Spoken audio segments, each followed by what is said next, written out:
Welcome back to Lockdown Universe, home of the bizarre, peculiar, and unheard of stories of UFO legend and paranormal lore. Welcome back. Happy to be back. Hopefully you guys are doing excellent and taking care of yourselves.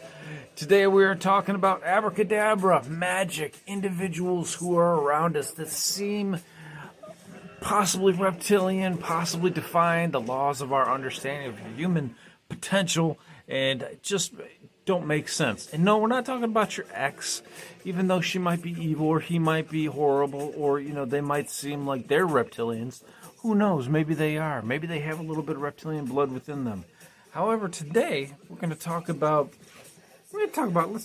David Blaine, and maybe we'll talk about his nemesis, Chris Angel, right?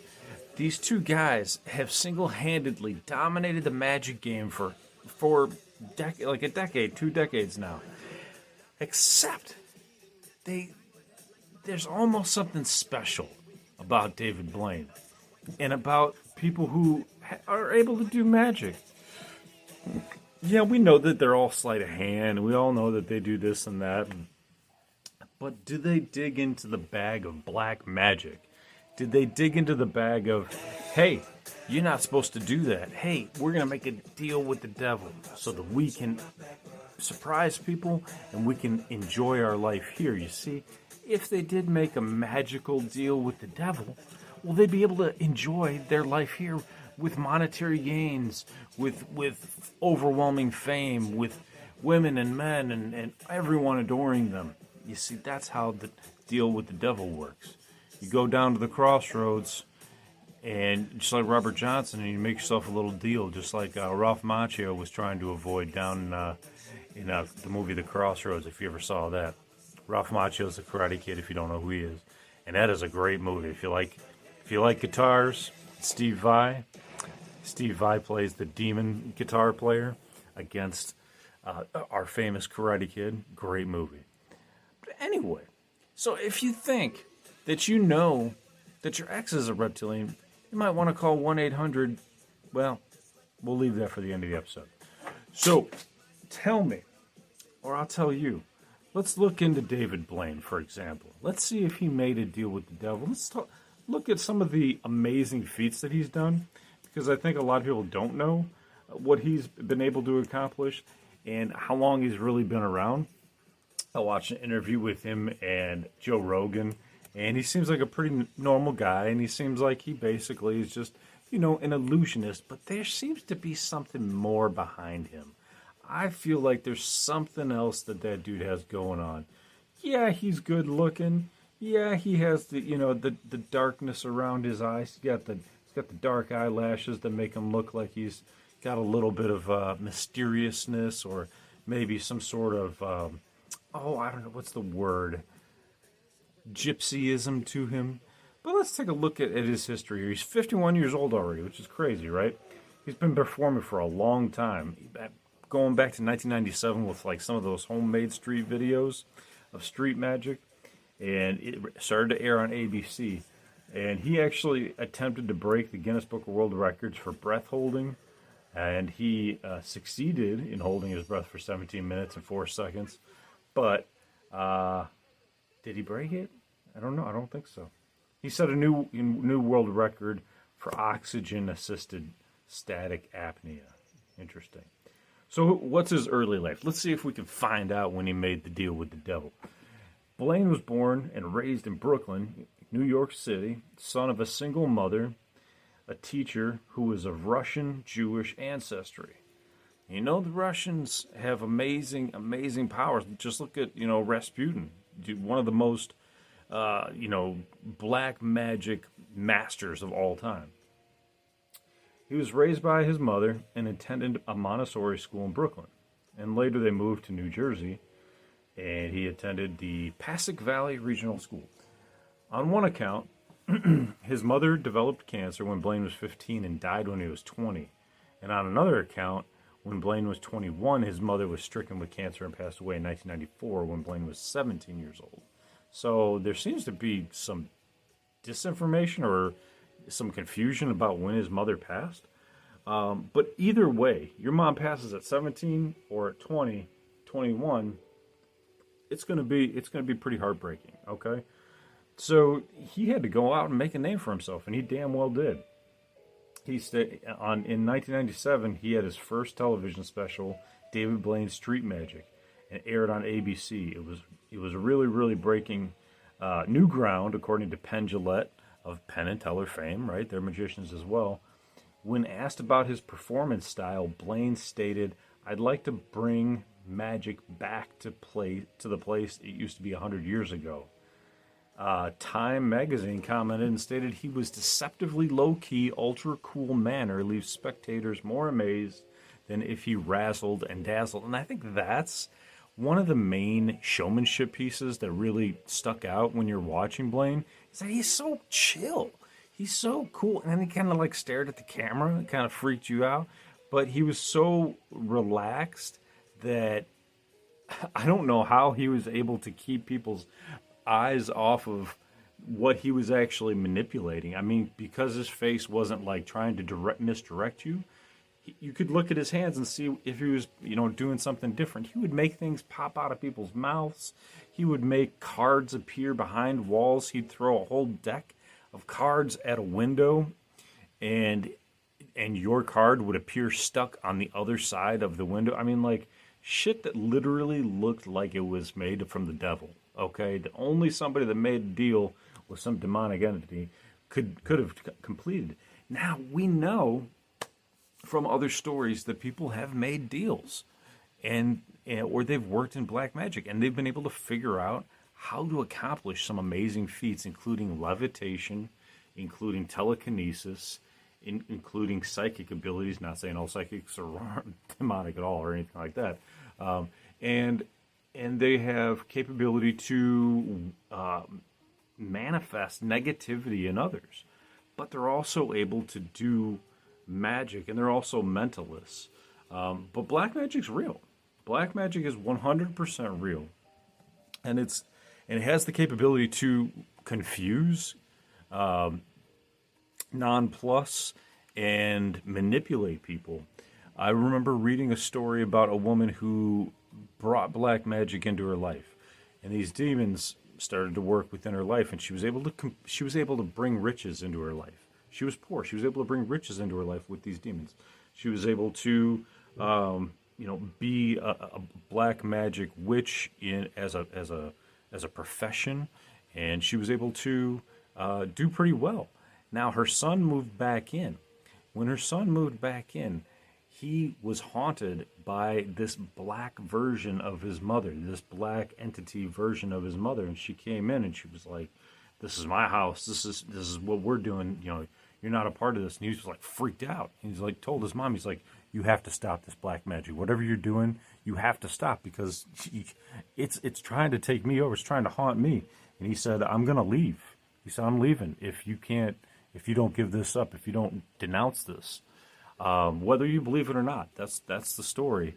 And he left, and his mother started to decline, and she declined so much that he went back. And he said, "Mom, you have to denounce this. You have to push towards the white light. You have to push towards the good energy." And she denounced all of this black magic that she'd been working in, and she got clean. She wasn't as rich as she was before. She wasn't as famous as she was before, but nonetheless, she was happier, cleaner, and just looked overall just healthier, and was able to come back and have a relationship with her son. So, is this real? Yes. Let's look a little bit more into this.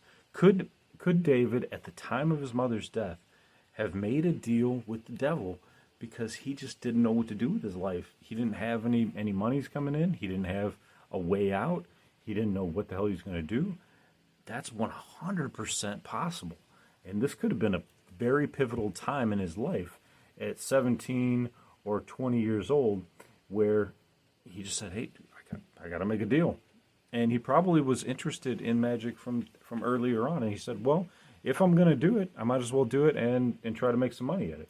So he came out with these specials in 1997 and 1998 called Street Magic and Magic Man. He went all over the country. He was in the Mojave Desert, Dallas, Compton, Atlantic City, New York City, San Francisco. He recorded with a small crew of handheld cameras, and this is interesting.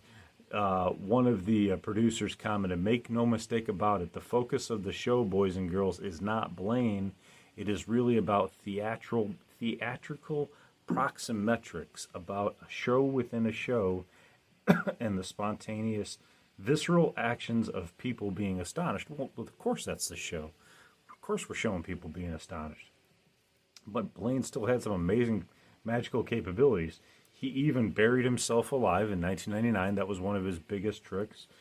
He entombed himself on April 5th, 1999, in an underground plastic box underneath 3 tons of water-filled tank for 7 days across from Trump Place, as part of a stunt called Buried Alive. On the final day of the stunt, April 12th, that's 7 days, hundreds of news teams were stationed at the coffin opening. A team of construction workers removed a portion of the gravel around the 6-foot deep coffin and lifted the water tank. And Blaine emerged and told the crowd, "I saw something very prophetic, a vision of every race, every religion, every age group banding together that made this all worthwhile."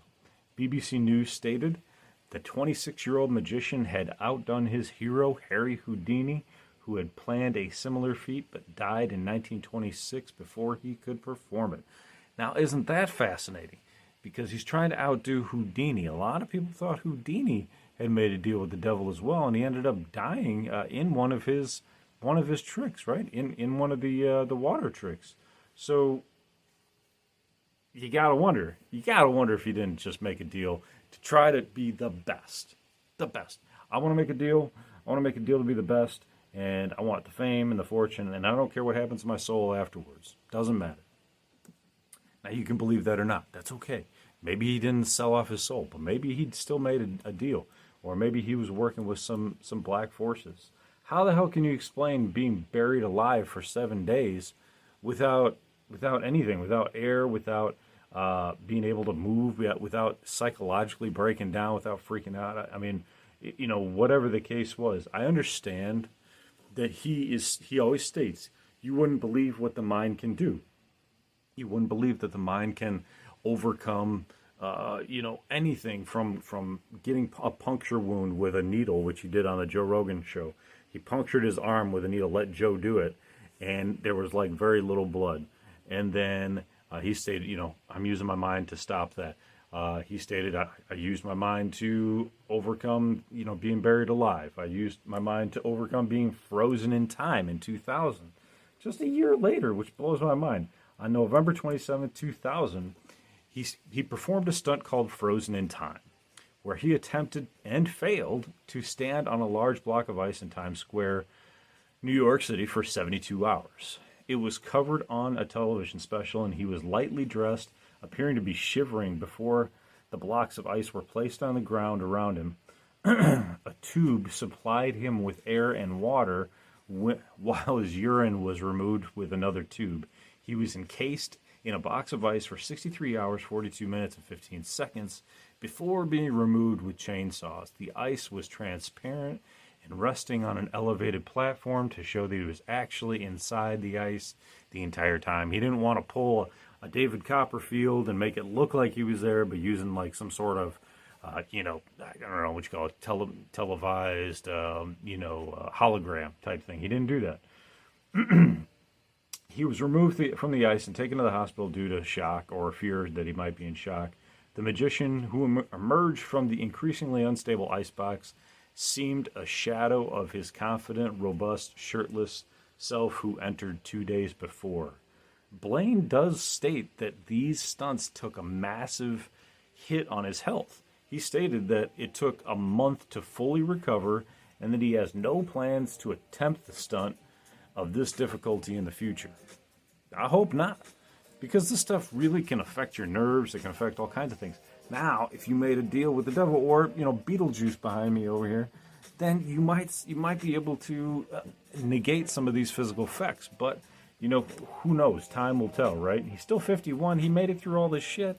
I mean, how many other people can do it? Yes, he might have been in top physical peak performance of his health in his 30s or whatever the case is, but still, or 20s or whatever he was. But yeah, still, not awesome for anybody's life. And it could have ended easily. He stated it took a month for him to fully recover. In 2010, a magician from Israel named Hezi Dean broke Blaine's record when he was a case in a block for 66 hours. So he beat him by like 2 hours and 15 minutes, basically. He also did another really interesting stunt called Vertigo, where a crane lifted him onto a 100-foot high, wide pillar in Bryant Park, New York City. He wasn't harnessed to the pillar. He remained on the pillar for 35 hours, battling these insane winds, and he ended the feat by jumping down onto a platform made out of a 12-foot high pile of cardboard boxes and sustained a mild concussion. He later said in a TED Talk he had severe hallucinations in the final hours of this stunt, causing the buildings and structures around him to look like animal heads. Animal heads. I said it again. Animal heads. Why would anything cause you to think that buildings would look like animal heads? Did he have some sort of vision into the future of how these buildings might change their logo into animal heads? Did he just, his brain hallucinate? I mean, we're talking about a much different time period, much less than the 33. Was it 33? Yeah, because this was 35 hours, and he did the ice one for 66 hours or 63 hours. So this is like half the time, but he was laying down for the ice one, right? As far as I remember, and this one he's standing up. I think when you're standing, standing's hard. Standing, I don't know, maybe not for a 20-something-year-old, but, if you get into your 40s and 50s, standing for a long period of time, your hips start hurting you, your legs start hurting you, and maybe it's just me, but that's what I feel. Would it cause you to hallucinate? I mean, it did. Was it some of the dark entities that he invited into his life? Possibly. They were probably trying to tell him, hey, it's time to stop, buddy. Time to stop. We're going to freak you out. And the 2003 stunt, he began an endurance stunt where he was sealed inside a transparent plexiglass box. The case was suspended at 30 feet in the air next to Pottersfield Park in London, near the River Thames. The box measured 3 feet by 7 feet by 7 feet. A webcam was installed in the box so viewers could observe his progress, and the stunt lasted 44 days, during which Blaine drank 1.2 gallons of water a day, and he didn't eat. So he fasted the entire time. He hung out in this box. Now, while that might not seem all that impressive, fasting for 44 days, that's difficult. People have done it, but that's difficult to do. Is it demonic? Did he need black entities to help him? Probably not. It gave him a lot of publicity, though, and he became kind of like an endurance artist. He did one called Drowned Alive, where on May 1st, 2006, he was drowned alive for 7 days, immersed in an 8-foot diameter bubble, water-filled sphere containing isotonic saline. During the stunt, he sustained kidney and liver damage. At the end of the stunt, Blaine attempted to free himself from the handcuffs and chains after exiting the sphere. After the stunt, Blaine entered into an agreement with the researchers at Yale University to monitor him in order to study the human physiological reaction to prolonged submersion. It just seems like he's trying to kill himself at this point, doesn't it? I mean, dude's just like, I don't care. Whatever happens, happens. And he goes into these with a lot of research. But, you can tell these stunts are for attention, for entertainment, also to make him money. Now, he did break a Guinness Book of World Record for the oxygen-assisted sleep apnea, where he was, quote-unquote, drowned alive in 2008. Yes, he did. He did break that.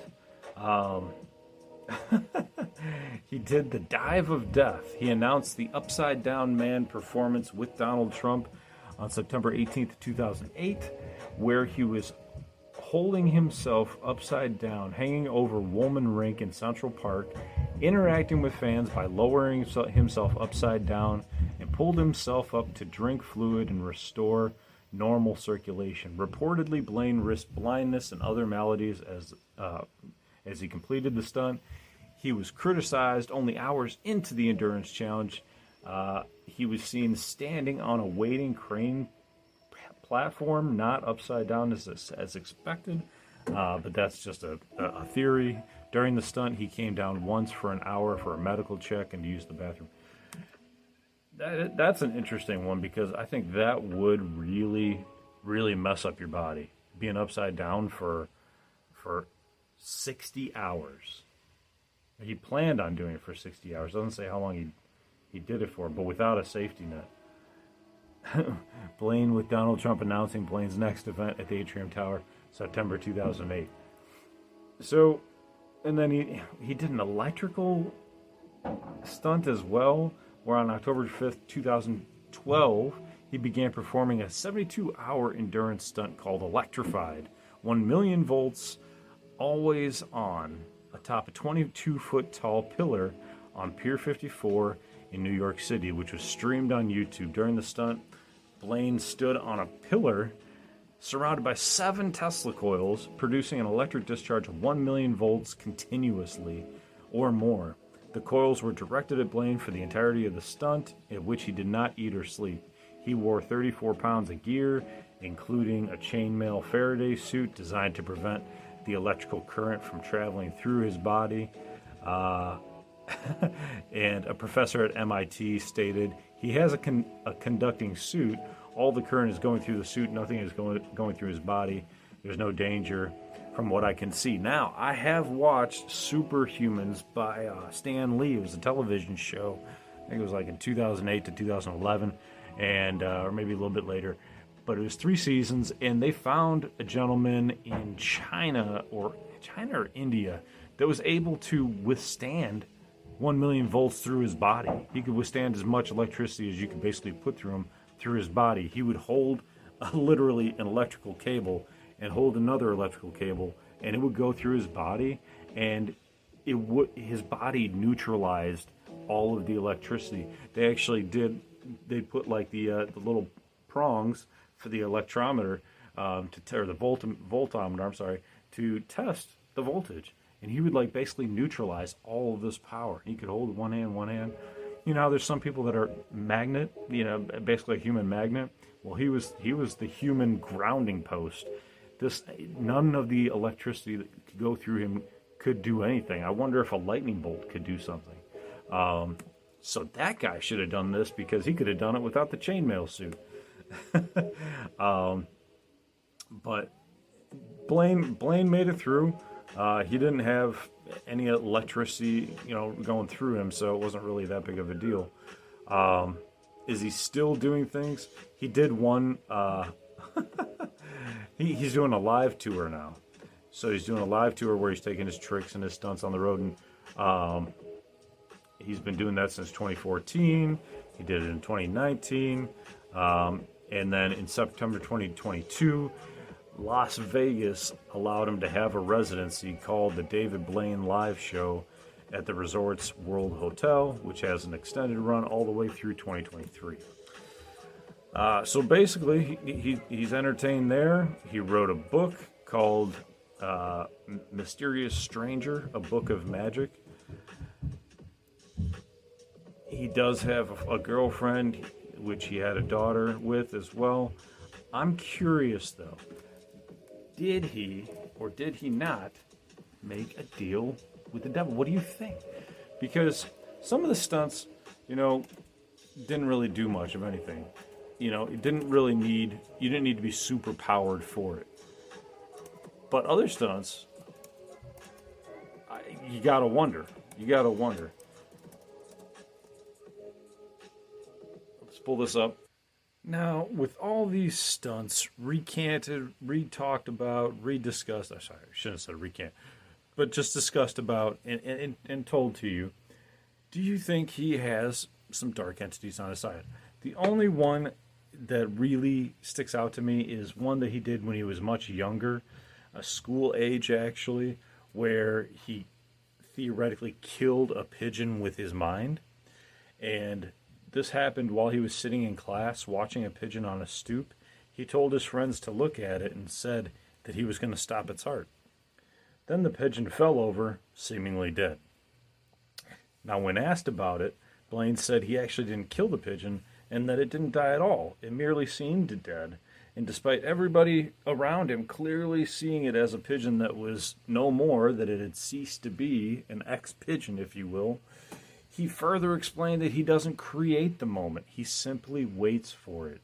This seems to suggest that he knew the pigeon was going to fall and said something creepy at the right moment to make it seem like he was a powerful creature from the dark beyond.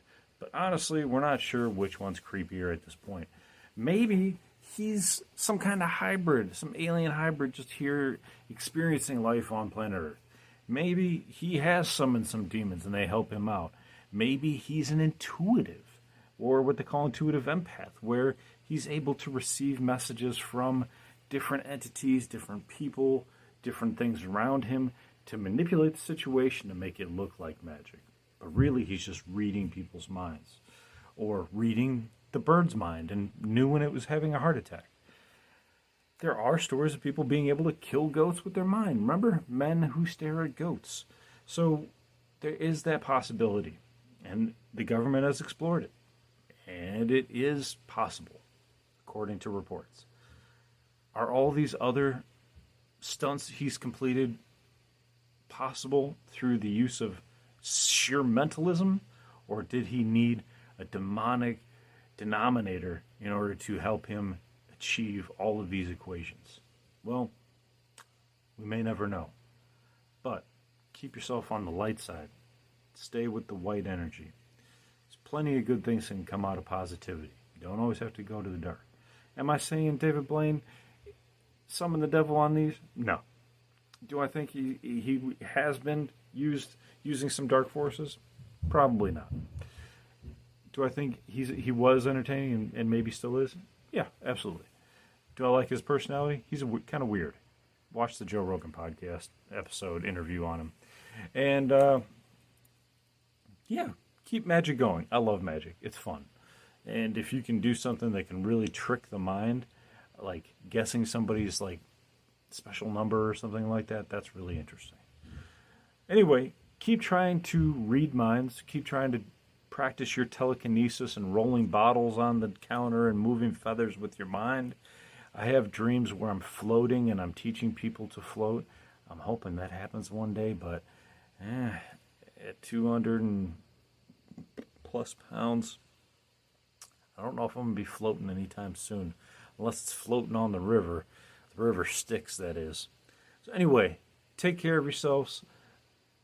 Follow through on your hobbies and your goals and your dreams, and as always, continue to question the universe around you. I love you guys, and keep working hard at your dreams. Until next time, guys, take care. Lockdown Universe out. Peace.